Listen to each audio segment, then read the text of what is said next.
Welcome back to the Deep Dive. Today, we're diving into public facility corporations in Texas.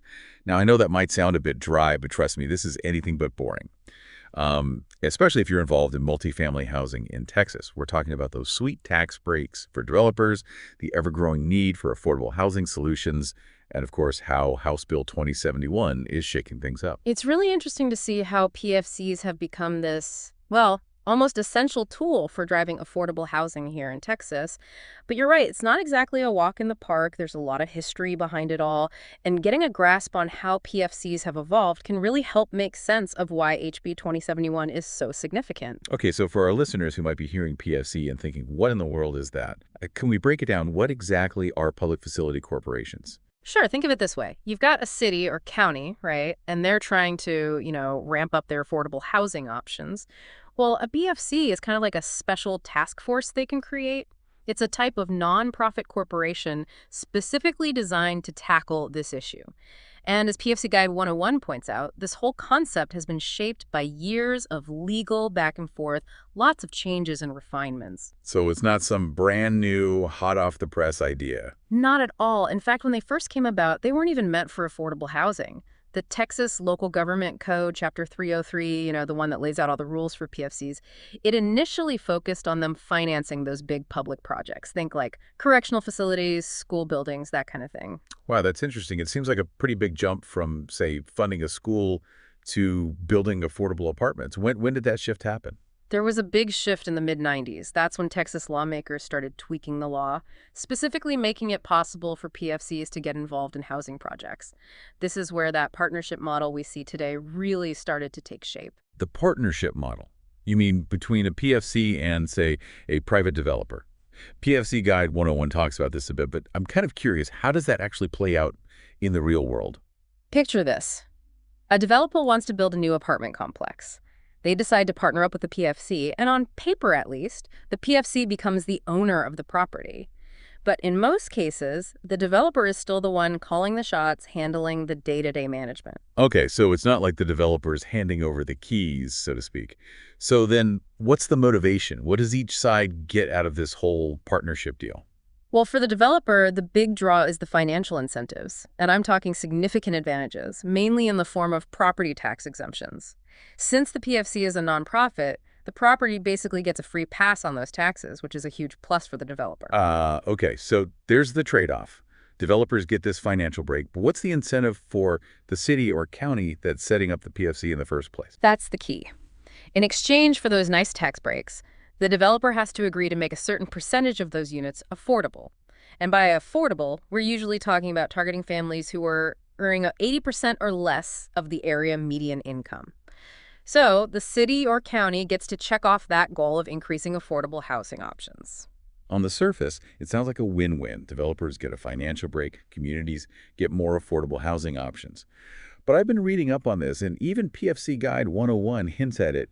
It's not always smooth sailing, is it? I mean, were there some concerns about how PFCs are being used?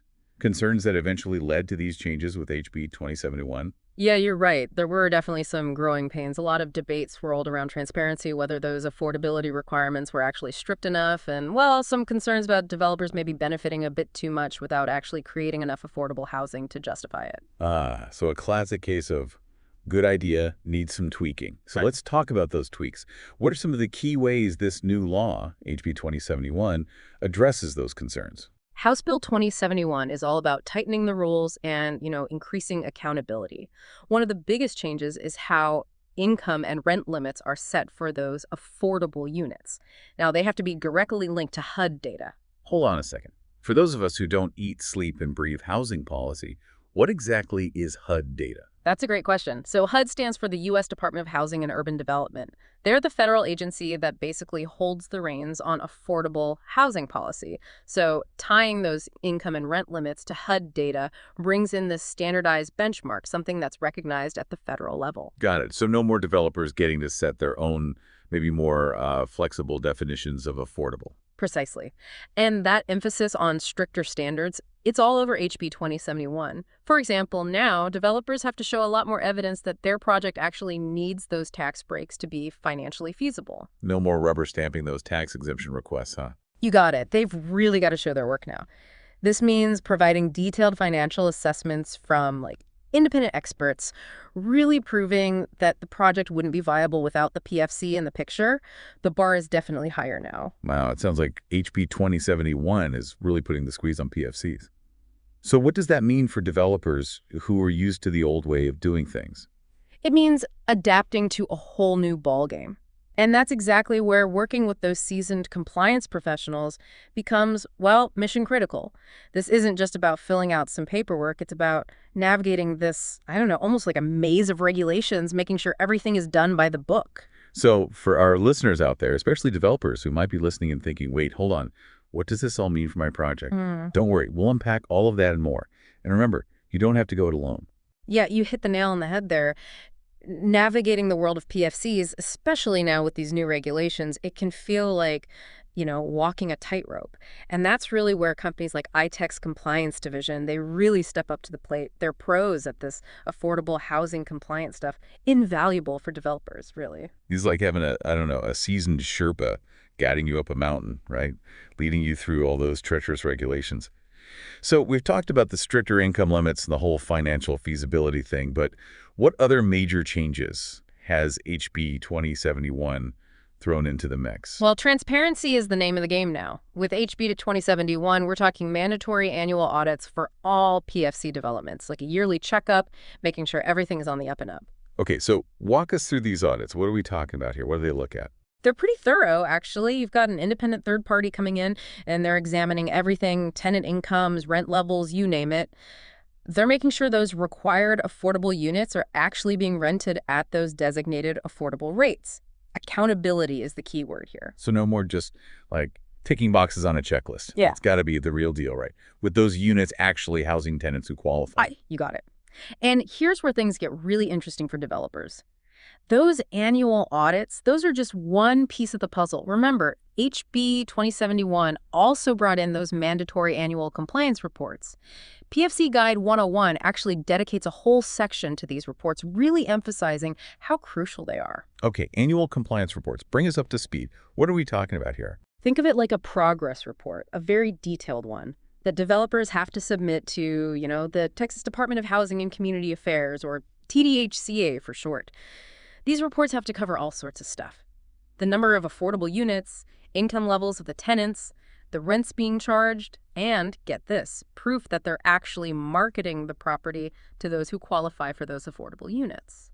Sounds like a paperwork party. TDHCA isn't messing around with their oversight, huh? Not at all. They're definitely taking a more active role now. And it's not just reviewing those reports, but they're also the ones doing those compliance checks and, enforcing these new regulations. But hey, it's not all about playing the bad cop. PFC Guide 101 makes a point of highlighting how TDHCA is also providing resources and guidance to try to help developers wrap their heads around all these requirements. So it's more like a helping hand than a slap on the wrist. Right. It's all about working together to make sure these PFC projects are actually delivering on their promises. And here's something developers really need to keep in mind. These new audit and reporting requirements, those aren't just for the newbies.